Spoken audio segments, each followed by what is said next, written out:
Hello, everyone, and welcome to another Baxter Student Ambassador Program webinar of our 2022 season. My name is Dan McDonald, Sales and Marketing Development Associate with Baxter Media, and I'm here with Katie Rambaran, one of our student finalists from Humber College.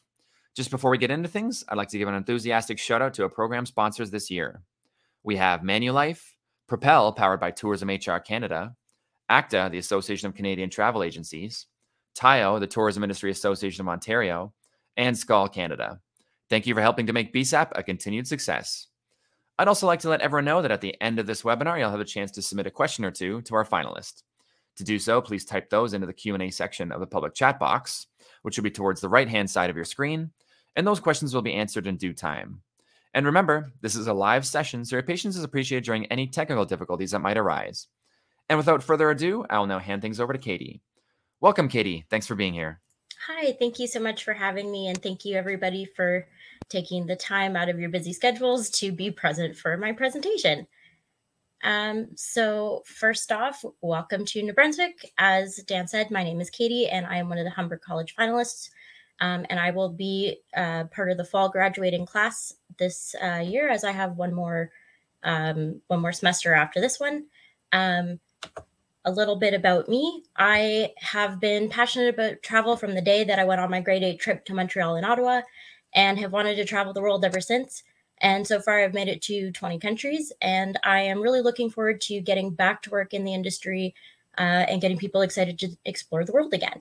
And part of the reason I chose New Brunswick is because I grew up in New Brunswick. I moved to Toronto for my education, but my home obviously still has a soft spot in my heart, and I love inspiring people to explore its beauty. So that's why I chose to make New Brunswick my destination today. So let me give you a little bit of background on New Brunswick first. It was one of the 4 provinces to join the Dominion of Canada in 1867, and it has a rich history. Samuel de Champlain explored the region that became New Brunswick in the early 1600s, and throughout the late 1600s and early 1700s, the French and British had many conflicts, which eventually led to a British victory, and that is how the Acadian Peninsula region was established along the Gulf of St. Lawrence and Bay de Chaleur regions. Given the strong history of French settlement in New Brunswick, it is officially the only province in Canada that has both English and French as its official languages, and that was enacted in 1969. And since its founding, New Brunswick has seen its share of immigration and multicultural home now to people from many different nations, including Europe, Asia, South Asia, and Africa. It is the largest of the maritime provinces and has a population of 794,300, according to Stats Canada's fourth quarter estimate at the end of last year. And it is made up of 8 major cities, which are Fredericton, the capital, St. John, Moncton, Dieppe, Edmundston, Campbellton, Bathurst, and Miramichi. So without further ado, let's get into some of the things that make it so appealing to tourists. One of the things is the cultural immersion. New Brunswick is a melting pot of different cultures with strong history rooted in Acadian, Celtic, Indigenous, Loyalist, and maritime identities.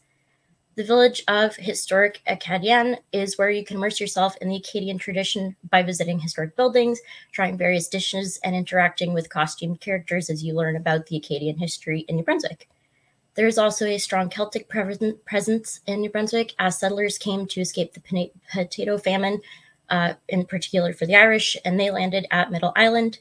Scottish settlers also have a deep-rooted history in Wilson's Point, which are both on the Miramichi River. And each year there are several festivals for Irish and Scottish descendants in several cities across New Brunswick, which are also really appealing to tourists who are interested in getting to learn that part of their heritage. There are also 15 First Nations communities in New Brunswick that are home to the Mi'kmaq, Maliseet, and Passamaquoddy peoples. And the Metapenaugiag Heritage Park in Elsipogtog welcomes visitors to come learn about the history of the Mi'kmaq peoples through interactive exhibits and the opportunity to sleep in a teepee. Or for travelers who are looking for something that's a little bit more intensive, the Nepisiguit Mi'kmaq Trail is a 150-kilometer portaging adventure from the peak of the New Brunswick Appalachian Mountains to the Dally Point Nature Reserve in Bathurst. St. John also was established with British loyalists who fled after the American Revolution. So King's Landing is a really great place for tourists to visit, where they can also get another immersive experience in 1800s loyalist territory. This is a really popular field trip spot in New Brunswick, as you get to do costume experiences where you can work in the fields, churn your own butter, and use that to make pancakes, and also learn and visit with costume characters who will tell you about the history of the area. The maritime culture also formed from living along the coast of the province, and that's led to the friendly mannerisms that the East Coast is very well known for nowadays.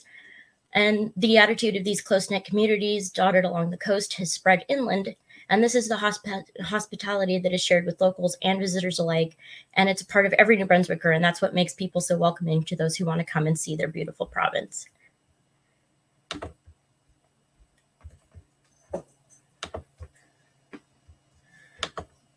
Sorry, just give me a second here. There we go. All of these cultures are a really appealing reason to visit the province for those who are interested in their own cultural roots, or for those who want to learn more about the other cultures that make up the province today.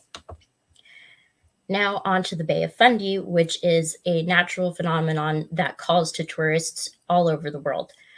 The tides in the Bay of Fundy can rise up to 16 meters with 160 billion tons of seawater, and they are the world's highest tides. One of the best places to witness this is Hopewell Rocks, and it's really exciting. You can arrange a trip based on the tide tables and get the opportunity to explore the ocean floor and the various rock formations and caves, and then watch as the tide rises and get a whole new perspective with a kayaking tour through those rock formations. While also visiting St. John, which is the only city located on the Bay of Fundy, you can go to Falls View Park Lookout to see the reversing rapids at high tide, which is another really cool phenomenon that happens as the St. John River empties into the Bay of Fundy, when you can see whirlpools and tidal pools. And then when the tide comes back in, it meets the river flowing outwards, and this creates rapids as the water clashes in opposite directions and looks like they're reversing. You also can set up camp and enjoy the trails at Fundy National Park for those interested in hiking or biking, or swim at the New River and Herring Cove Provincial Parks. Cap en Rage is for thrill seekers who want to rappel down the cliffs and zip line along the coast, enjoy the beach, or learn about the history of the area with fossil tours. And for those who are interested in exploring the Fundy Isles, Grand Manan, Deer Island, and Campobello are where it's at. Grand Manan is one of the top birding spots in North America and has plenty of trails to hike and bike along the coast. Deer Island is home to Old Sow, the largest tidal whirlpool in the Western Hemisphere, and it is a great place to encounter local seafood in the fishing villages. And Campobello Island has the East Coady Lighthouse, which is one of the most photographed lighthouses in the world, and is also home to Roosevelt Campobello International Park, which is where the former summer home of the President and Mrs. Roosevelt is located, and you can tour that, which is pretty exciting. The Bay of Fundy is a great place for birding and whale watching, and whether that's taking a whale watching tour or just keeping an eye out for whales and porpoises as you take the ferry through the islands, it is home to 15 species of whales, including humpbacks, and is a really great way to encounter wildlife. I did mention beaches and rivers, and New Brunswick has the warmest saltwater beaches in Canada and can reach temperatures of up to 29 degrees Celsius. And those are the beaches that run along the Northumberland Strait and on the Acadian coast. And there are over 50, saltwater and freshwater beaches that tourists can enjoy in the provincial parks like Parlay Beach. And the beaches have more to offer than just the surf and the sand. There are also boardwalks, tidal pools, opportunities to spot native birds in these regions, as there are some of the beaches that have, marshlands. And it's a really great way to learn about, these wildlife through some of the interpretive centers that are also in these parks at these beaches. And New Brunswick's rivers were historically used as a transportation system and food sources for the First Nations people.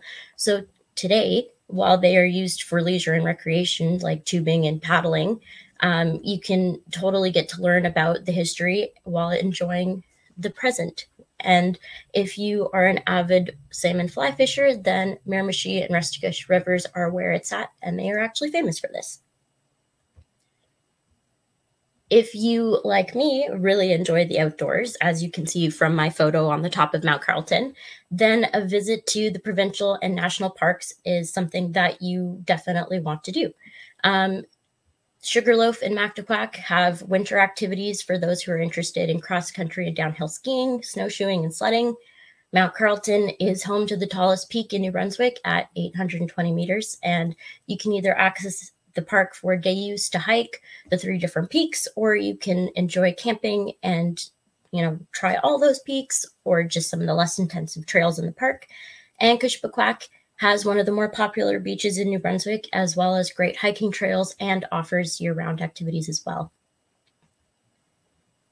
And New Brunswick is really well known for lighthouses and bridges.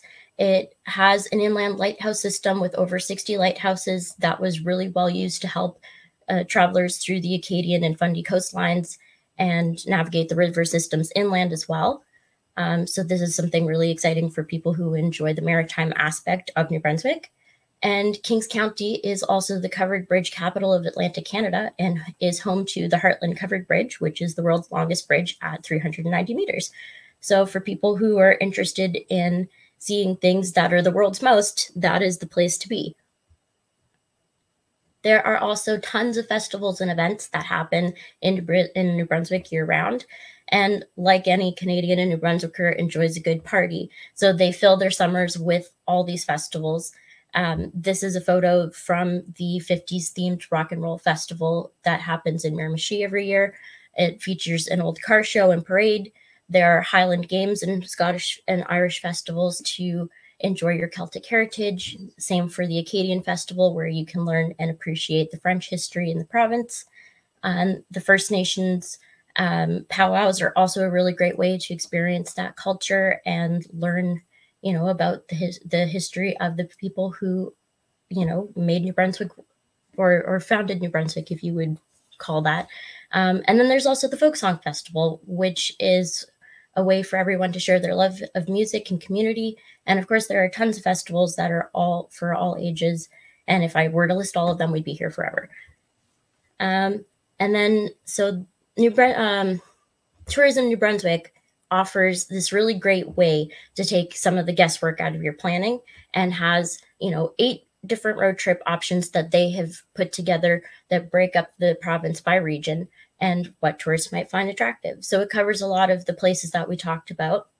It also touches on more active itineraries like the biking and Appalachian Roads trips, and it also covers food and beer tours like the Hops and Harvest Road trip.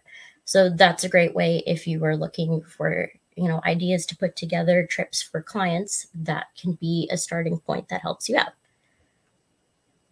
So how can you sell this?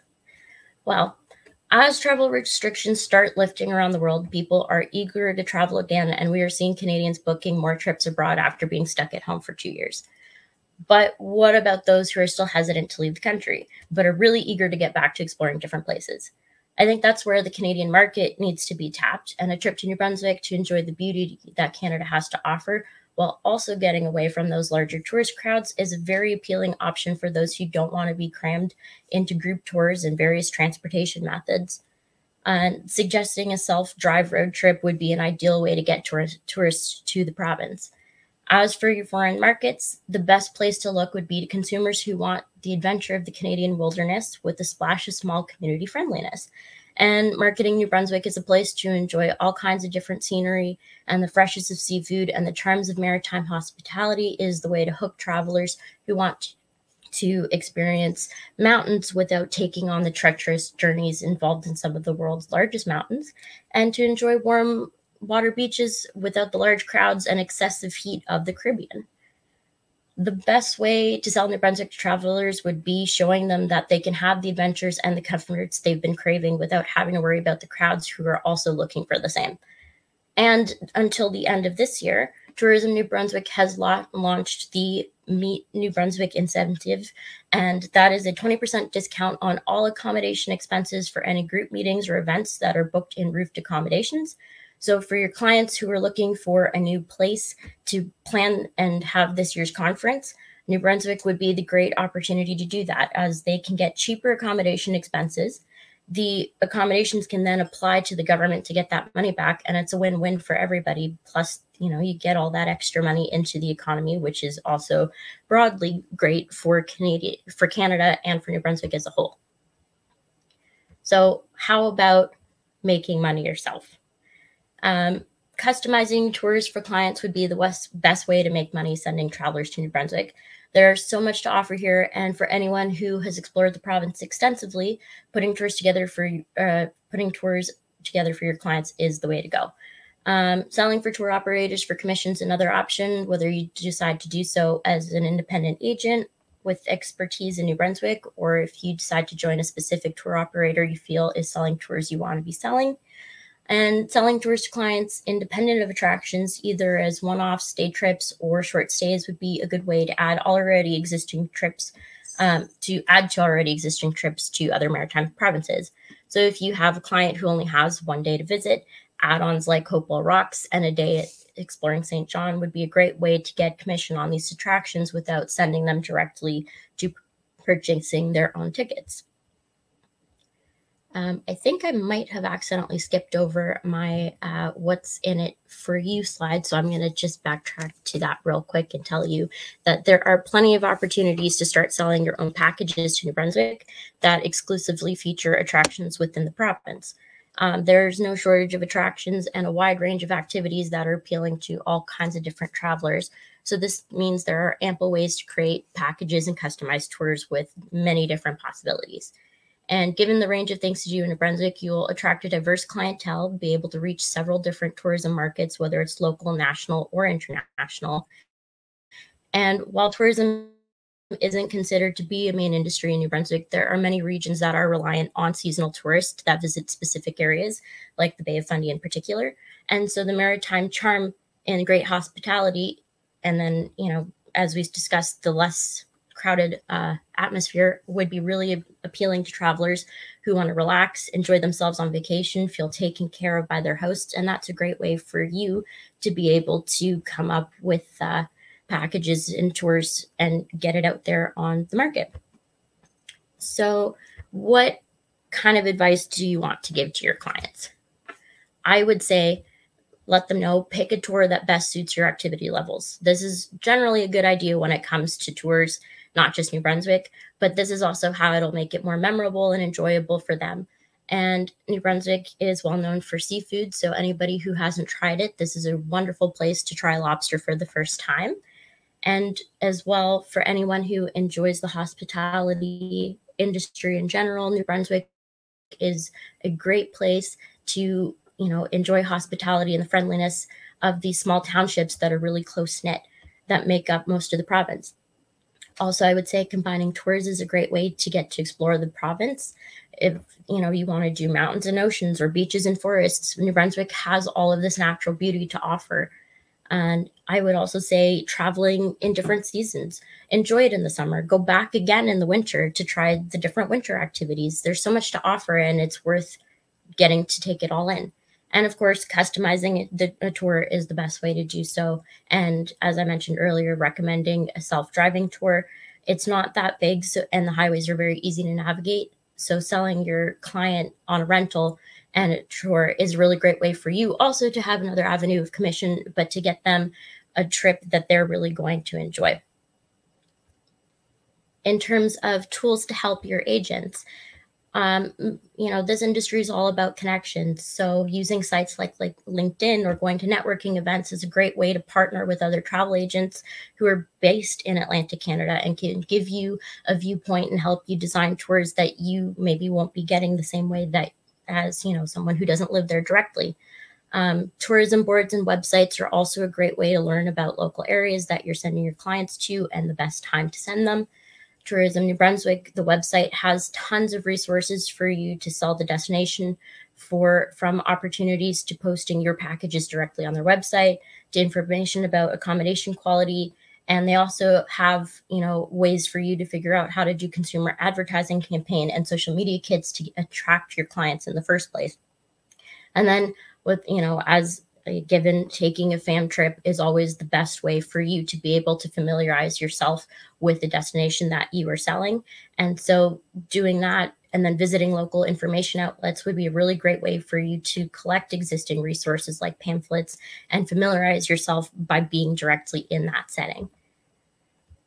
In terms of tour operators who go there, Globus offers some different travel options, But these all combine the Maritimes, the other maritime provinces, and some of the U.S. maritime states as well. Atlantic Tours and Travel offers a range of different tours for New Brunswick with all the provinces together. They do have a 4-day trip exclusively to New Brunswick for the coastal islands.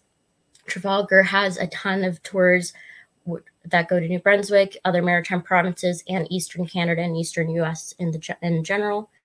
And Oddly Travel is a self-drive package to come to Canada from the UK that flies in and out of Halifax and sends you through New Brunswick, but mostly along the Bay of Fundy. So there's definitely a market for you to create your own tours for New Brunswick specifically, as many of them include all the provinces together. Why is travel insurance so important? I used to think, your credit card company covered you, and if I was traveling in Canada, I didn't really need to worry about it. But as we all know, your credit card company doesn't necessarily cover everything. And while Canada does have a great insurance system in place, it doesn't actually cover everything when you go to each province. So it'd be really great, even for Canadians traveling, to make sure you get it. For people traveling abroad, medical bills can be really expensive.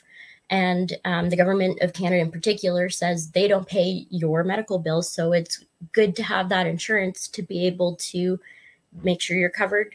If you have pre-existing health conditions, it's also another great way to make sure that you're covered in case anything happens. Same as if there's accidental death, that's another great way to make sure that you're covered. Your family can get your body back from a different country if that happens to be the case. Trip interruption and cancellation. COVID has taught us that we need to be prepared for that. And then that also protects, your finances, your investment, your trip if it gets canceled. We have TICO here, but not necessarily everybody will have TICO. And so making sure that you have insurance helps in the event that any of your operators go out of business and you're not covered by that. Paying attention to travel advisories, making sure that your insurance will still cover you just in case there is a travel advisory. And at the end of the day, anything can happen. So why chance it? It's always better to have it and not need it than need it and not have it, especially when it comes to travel insurance. Manulife offers some really great insurance options for Canadians. Their Cover Me programs include travel medical insurance, coverage for adults and children without medical questionnaires if you're under 60. And they also have options for single or multi-day trips and 24/7, 365 travel assistance worldwide. They also have plans for visitors coming to Canada as well for medical insurance with the option to add on trip interruption and family coverage. And they also have, Travel Ease, which is specifically just medical insurance for Canadians who have pre-existing health conditions. So it's super recommended for those individuals. The Cooperators has some great plans for Canadians and visitors to Canada. And Canadians can choose between emergency medical, trip cancellation interruption, or multi-trip plans, or they can get an all-inclusive package that covers all of these things. And that includes things like emergency dental, transportation of a friend or family member to come to you, as well as the return of your travel companions or return to your original trip destination if it was interrupted and you need that. And for visitors to Canada, they have medical coverage as well. And they do offer trip break benefits. So if you need to go back home in the middle of your trip and then come back, you can totally do that without having to reapply. And then for anybody who is overwhelmed, perhaps, by all of the different options that are out there, there is Alliance Global Assistance for the traveler who wants insurance, but would rather somebody else do the research for them. So they partner with insurance brokers and travel agencies to be able to have all the information in one place for travelers coming to Canada or who are Canadian themselves. They make it super easy for agents and brokers to get in touch with clients and for clients to have one place to contact if they need any insurance services. And they can make claims directly through their website. And some providers like the Cooperators even refer Canadians to reach out to them for more complicated travel insurance needs. Like if you're a Canadian moving back to Canada and you're not yet covered by your local medical insurance. So these are some of the really great resources that are out there for travelers and that we should be recommending to clients. So I'm just going to say thank you so much for all of your time, and I'm going to open it up now to questions. And let me see. So I have one from Ian that says, glad to see you chose New Brunswick. Thank you. Do you think it's overshadowed by other provinces and territories? I do. I think we have a lot of emphasis on the West Coast in particular, with the Rockies and, Banff and some of the really great parks that are there. And, the territories are, hey, this is great. Come see the Northern Lights and experience some of, Canadians' cold temperatures. And so I think that does overshadow a little bit because New Brunswick has some really great things to offer. We have provincial parks. We have the beaches on the coast, which is great. We have the Appalachian Mountain Range, which is one of the oldest mountain ranges. And I think that's really taken for granted sometimes. And so it would be, and I mean, in my research as well, seeing that Canadian tours to Canada are mostly offered for, the West Coast and Eastern Canada, and really sorely, lack focus on the Maritimes in New Brunswick. So I think it's really great to be able to promote that to clients. And especially now that we're trying to get our economy going again, it would be really great to have, operators get back to doing that and get more interested in it. Excellent answer. Thank you, Katie. Thank you. Crystal, nice to see you use your own images to illustrate your presentation. Thank you. I did think that would be a nice touch. And the ones that I had a caption under, those ones were all mine. Is there a specific demographic or traveler type that New Brunswick is more suited to?